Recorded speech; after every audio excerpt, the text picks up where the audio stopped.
কোনো দলিল নেই। ভালো করে শুনুন, আমি চ্যালেঞ্জের সাথে বলছি, মামা থাকতে কি কানা মামা নিবেন? হ্যাঁ, তাহলে পানি থাকতে ঢিলাকুলু কিসের? একটা প্রমাণ করেন। প্রথম কথা যে পানি আছে, তারপরেও পাথর নিয়েছেন নবী সাল্লাল্লাহু আলাইহি ওয়াসাল্লাম, কখনো দেখাইতে পারবেন না। তো ইসলাম হচ্ছে আদবের দিন।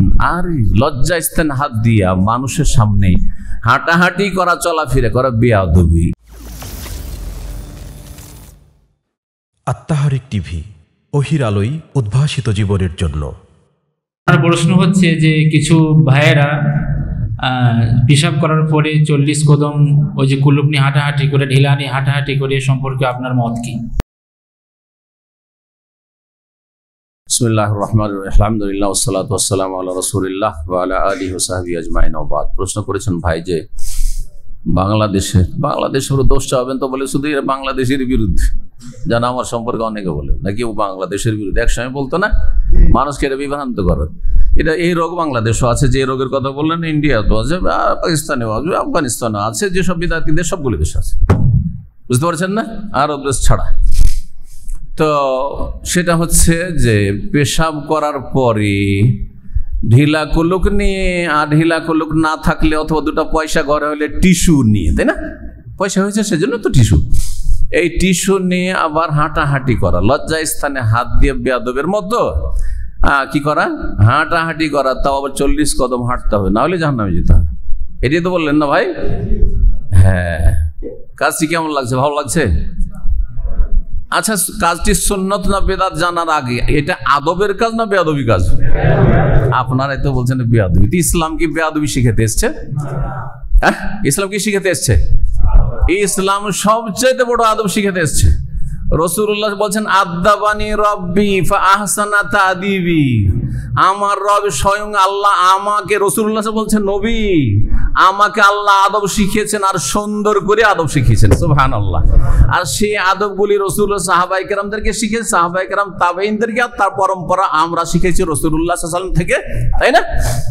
সুবহানাল্লাহ। তো ইসলাম হচ্ছে আদবের দিন। আর লজ্জা স্থান হাত দিয়া মানুষের সামনে হাঁটাহাঁটি করা, চলাফেরা করা বেয়াদবি, এতেই তো নাজায়েজ হয়ে যায়।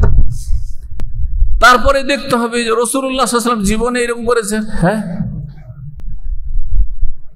একটা প্রমাণ করেন। প্রথম কথা যে পানি আছে, তারপরেও পাথর নিয়েছেন নবী সাল্লাল্লাহু আলাইহি ওয়াসাল্লাম, কখনো দেখাইতে পারবেন না।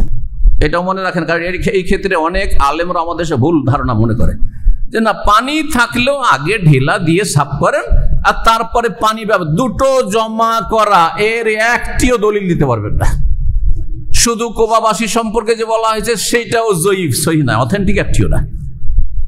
তাহলে দুটো জমা করাও বিদআত। তাহলে পানি থাকতে পানি দিয়ে বেশি পরিষ্কার হবে না ঢিলাগুলোকে বেশি পরিষ্কার হবে? তাহলে পানি থাকতে, হ্যাঁ, মামা থাকতে কি কানা মামা নিবেন? হ্যাঁ, তাহলে পানি থাকতে ঢিলাকুলু কিসের? হ্যাঁ, একটা কথা বলি এখানে, আজকাল অনেকে কাপড় ধরেন, ওই আন্ডার প্যান্ট অথবা পায়জামা ভিজে যাবে, সেই জন্য টিস্যু ব্যবহার করছেন, সেটা আলাদা কথা। যে আমার পায়জামা কাপড়টা যেন ভিজে না যায়, সেটা ভিন্ন বিষয়। কিন্তু লজ্জা স্থান মুছার জন্য পেশাব মুছতে হবে টিস্যু দিয়ে বা ঢেলা দিয়ে, তারপরে পানি ব্যবহার করতে হবে, এই দুটো জমা করা, এইটাও বেদাত। কোনো দলিল নেই। ভালো করে শুনুন, আমি চ্যালেঞ্জের সাথে বলছি। 2 নম্বর কথা, যদি ঢিলাকুলুকে ব্যবহার করতে হয় তো আদব হচ্ছে যে সেখানে বসে পানি নেই, তাহলে কি করবেন? ঢিলাকুলুক বা টিস্যু ব্যবহার করবেন, তাহলে সেটা সেখানে বসেই করতে হবে। এই নয় যে সেটা ধরে হেঁটে বেড়াবেন মানুষের সামনে, আর তাও 40 কদম, এগুলো বেদাত। বুঝতে পারছেন না? এরকম বেদাতি কাজ করবেন না। সেটা যেই করুক, তবলিগ জামাত করুক আর জামাত ইসলামী করুক আর আহলে হাদিস করুক, আহলে হাদিস করলে বেদাত হবে না? একজন আহলে হাদিস ওই 40 কদম হেঁটে বেড়াচ্ছে, তো বলবেন না যেহেতু আহলে হাদিস করছে সেজন্য জায়েজ নাকি? হ্যাঁ, একজন সৌদি করলে জায়েজ হয়ে যাবে নাকি? ভাই, জায়েজ হবে না, কারোর জন্য জায়েজ। ইসলামের বিধান সবার জন্য এক। আল্লাহ বুঝার তৌফিক।